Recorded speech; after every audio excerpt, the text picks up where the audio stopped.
बलाल दा मुकद्दर भी इसे एक रात ही बदला है जी। हुजूर फरमाते हैं ये बिलाल की ना पहली मुलाकात थी सरकार के साथ। हुजूर फरमाते हैं मैं एक दिन एक मक्का मुकरमा में गली के बाहर से गुजर रहा था, तो मुझे रात को, सर्दियों की रात थी जी, में मौसम में शदीद ठिठुरती सर्दी थी, तो घर के बाहर से गुजरा तो मुझे घर के अंदर से ना किसी के रोने की, ऊँगने की आवाज आ रही थी। कोई करा रहा था, रो रहा था। सरकार फरमाते मैं रुक गया, चूंकि रसूल होता ही करीम है। आका फरमाते मैंने गेट खोल कर देखा तो स्याह फाम हबशी गुलाम था, जिसके गले में कमीज भी नहीं थी, जिस्म पर सिर्फ तहमत बांधा हुआ था, कमीज भी नहीं थी, और वो ठिठुरती सर्दी में बैठकर ना जौ पीस रहा है और रो रहा है। आका फरमाते मुझसे देखा ना गया, मैं अंदर गया तो मैंने उससे पूछा जी आपका नाम क्या है? उसने कहा जी मेरा नाम बलाल है। तो सरकार ने फरमाया इतनी सर्दी में बगैर कमीज के ये क्या कर रहे हो? बलाल ने कहा जी मेरे मालिक ने मुझे जौ दिए हैं, जौ, इतने जौ, और उसने कहा है कि अगर सुबह तक ये तूने जौ ना पीसे तो मैं तेरी चमड़ी उधेड़ लूंगा। तो मुझे बुखार है शदीद, मैं सो भी नहीं सकता, काम कर भी नहीं सकता, मजबूर भी हूँ, मालिक ने मारना भी है काम ना किया तो, जिस्म में कपड़ा लिबास भी नहीं है, ठिठुर रहा हूँ कि बुखार से तड़प रहा हूँ और काम भी करना है। सरकार ने फरमाया अच्छा ठहरो मैं आता हूँ। हुजूर जब वापस जाने लगे ना तो रोते रोते बलाल हंस पड़े। सरकार ने फरमाया अब क्या हुआ? तो बलाल ने कहा तुसा भी तो दुआ की तरह सुनते जाते ही पे हो ना, आप भी फिर अब जा ही रहे हैं ना छोड़ के। सरकार ने फरमाया जा नहीं रहा, अभी आ रहा हूं, आता हूं अभी। कुछ देर के बाद जब सरकार वापस आए तो उनके हाथ में, हुजूर के हाथ में दवाई भी थी, खजूरें भी थी और गर्म दूध का प्याला भी था, चादर भी थी। सरकार ने चादर डाली, गर्म दूध पेश किया, दवाई दी, खजूरें खिलाई और सरकार ने फरमाया आप अब बिस्तर पे जाकर अंदर आराम कर लें। तो बलाल तड़पे, उन्होंने कहा नहीं जी अगर ये काम ना हुआ तो मुझे मालिक सुबह मार डालेगा। सरकार ने फरमाया नहीं काम भी हो जाएगा। उसने कहा काम कैसे होगा, मैंने तो आराम करना है। सरकार ने फरमाया मैं यहाँ बैठकर तेरे जौ पीसूंगा। वो सर्दियों की ठिठुरती हुई रात मेरे और आपके करीम ने उस गुलाम के जौ पीसे उस सर्दी में बैठ कर रात। ये पहली मुलाकात थी बलाल की।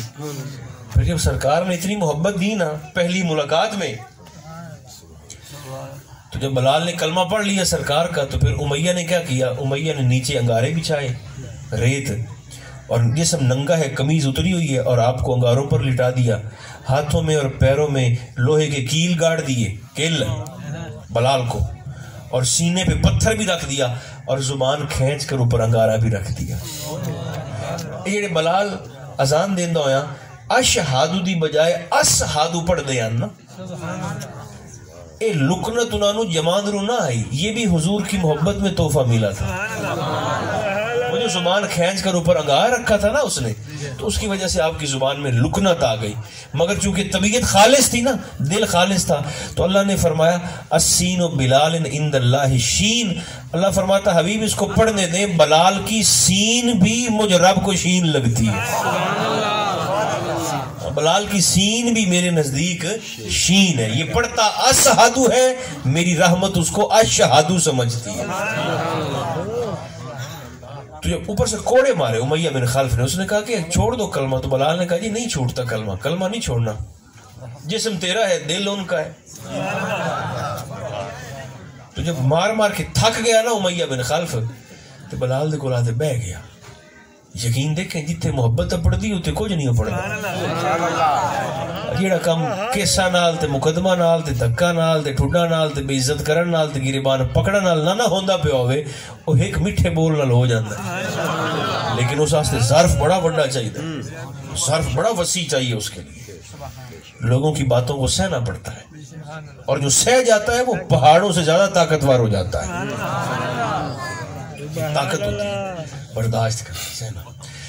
तो उमैया जब मार मार के थक गया तो बलाल के पास आके बैठ गया और बलाल से कहने लगा कि ये जिस रब को तू मानता है कि वो एक है, आहद है, बोलिए क्या है?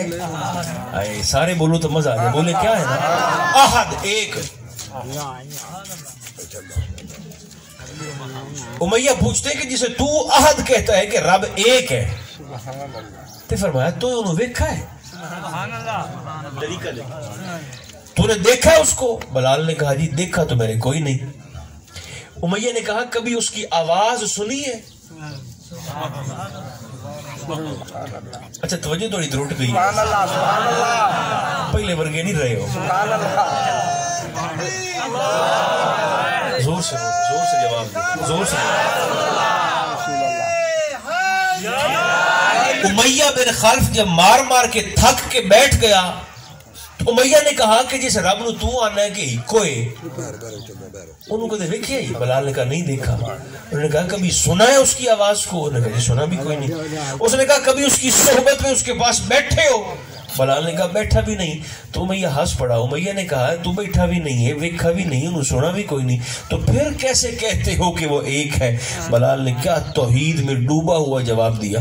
आपने फरमाया देखा मैंने उसे कोई नहीं, सुना मैंने उसकी आवाज को कोई नहीं, बैठा उसकी सोहबत में कोई नहीं हूं, लेकिन है वो एक और मानता इसलिए उसे एक हूं कि ज़हरा का बाबा कहता है वो एक।